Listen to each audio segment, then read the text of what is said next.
Warm greetings from the High 10. It is Everyday Shenanigans on this Monday, February 24th, 2020. I would like to bring you an update pertaining to the missing baby girl out of Sullivan County, 15-month-old Evelyn Mae Boswell. The said information is brought to you by WJHL Tri-Cities News. Missing 15-month-old Evelyn Boswell featured on national program Live PD on the A&E network. The case of a missing 15-month-old girl from Sullivan County received national attention over the weekend. Previous Amber Alert update, TBI chased down 375 leads. Sheriff's Office warns against social media misinformation. I will be back to that said information. Evelyn Boswell was featured on Live PD, a documentary series on A&E during which host Tom Morris Jr.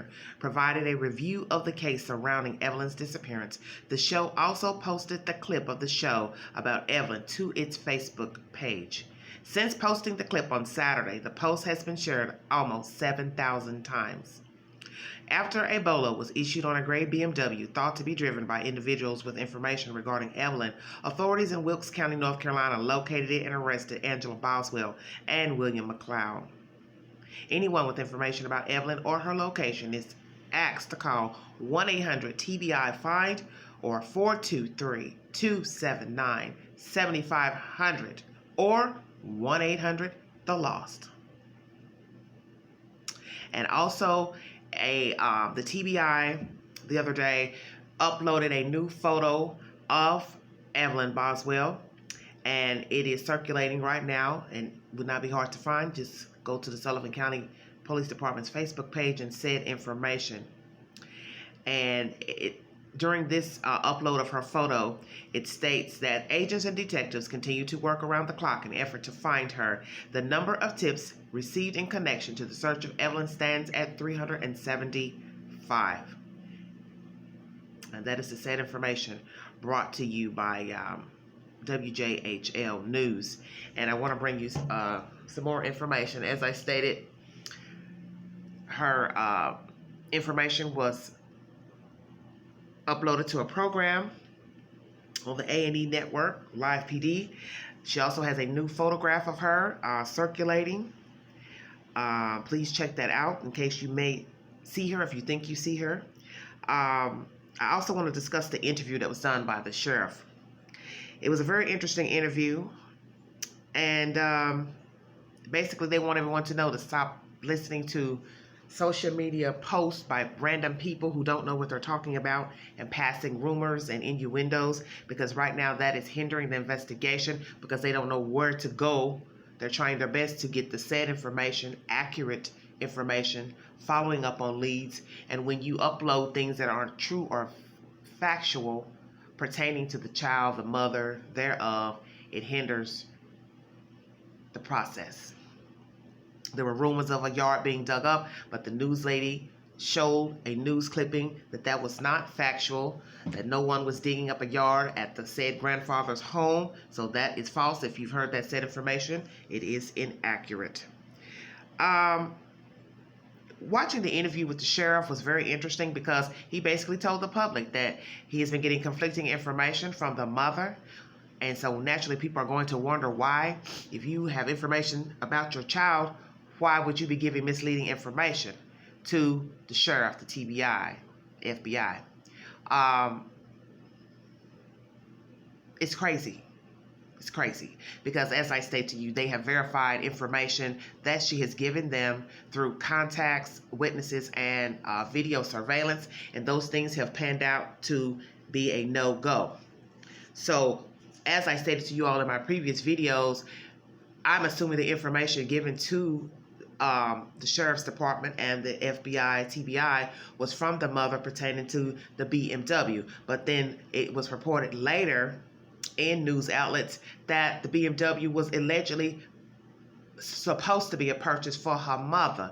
So now you ask yourself, so who reported the car? Allegedly, it is stated that the owner of the vehicle reported the car stolen because it wasn't returned. And as I stated to you guys, I don't understand why anyone would just let their car be given out without exchange of registration and title and that. Now, did they trust this person in good faith to just drive their car around the town or up the street and try it out? Because naturally, that's what a person would do, is try a car out. But common sense would tell you to be inside the vehicle with the said person who's test driving your automobile. I don't know what to believe at this point. I think it's interesting that during this interview that the sheriff gave, is that he feels like, despite all the conflicting information, he believes that Evelyn is alive. Well, I'd like to know how he came to that conclusion. And I think most of us who are sane and woke would wonder, why would you believe that she's alive? Not that I'm saying that I want her to be deceased, but you understand, if you have been getting conflicting information from Megan Boswell, the mother of the child, than any other information that you've gotten from her, and you saw that it led nowhere, and it didn't lead to anything viable, substantial, valid, why would you even think that she's alive? Is it because the mother is saying to you, my child's alive, she's with Pookie, Ray Ray, Susie Q, so you're going off of what she says when you already know now that she's been giving you misinformed information, or as we say in the street, lies. Call a spade a spade. What is the alleged father saying? Ethan Perry, good Lord, honey, where are you at? And where do you stand in this investigation? And have you talked to Miss Megan Boswell? Because I find it odd, as I state, I have not heard of yet that she is speaking to him, has spoken to Mr. Ethan Perry, who is stationed in Louisiana. Is he still in the military? One could ask a million questions. Good luck if we get an answer. But what is his stake in this?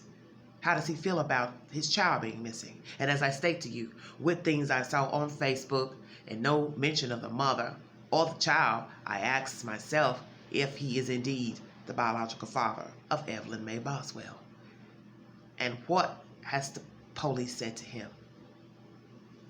Because I'm curious, and I think it's very interesting that we have yet to hear a public statement from Ethan Perry. By now, you would hope to hear something from him, his family, their opinion, somebody's opinion from his side of the family. Very interesting. And so far, no mention from the military what they have to say or any information they may have pertaining to the missing child.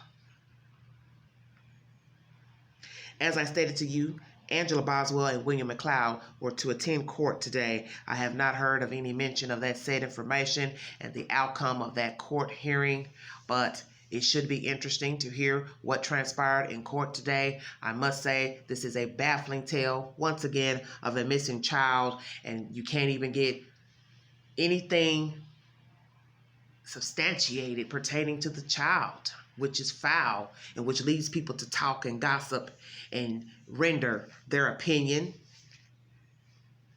and innuendos.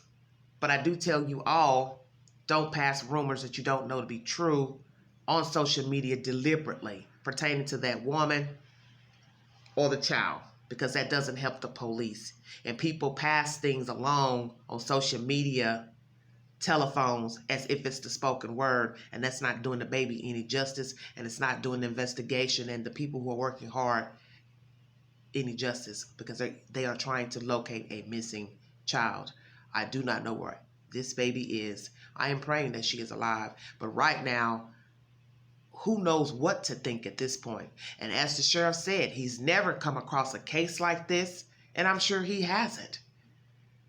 Because it's just very rare that children just go missing. You know how that goes. Domesticated problems, yes. Custody issues, yes. But not missing babies. And especially not missing babies of 2 months. And I feel like the family, whoever made the initial call, which is allegedly supposed to be the grandfather, you should have been Johnny on the rice on that one.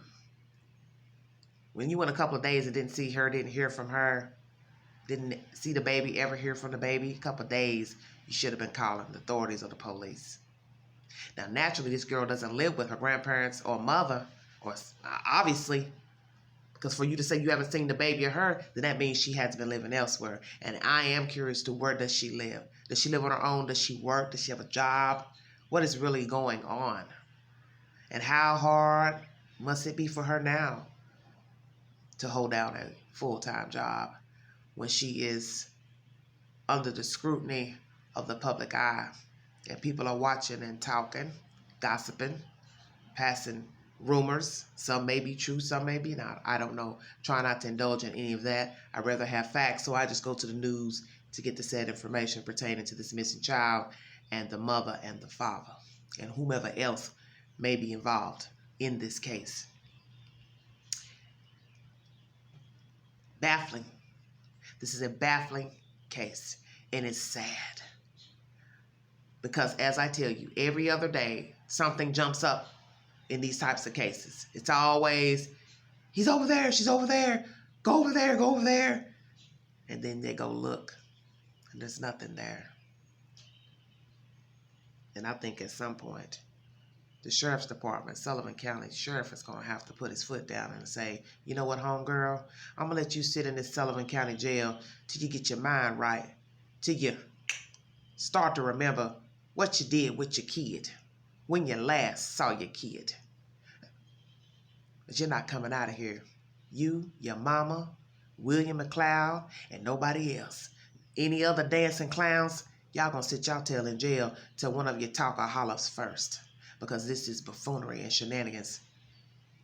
This is a missing baby. Act like you care. Act like you care. Throw her in jail. Let her sit in there for a while. Maybe she'll, come out this funk she's in and stop spinning these webs and lies, because it's a waste of time and it's not helping anybody. Tell the truth, shame the devil. Like and share, drop your comments below. Thanks for joining me. And until the next update, this is Everyday Shenanigans. Bye-bye.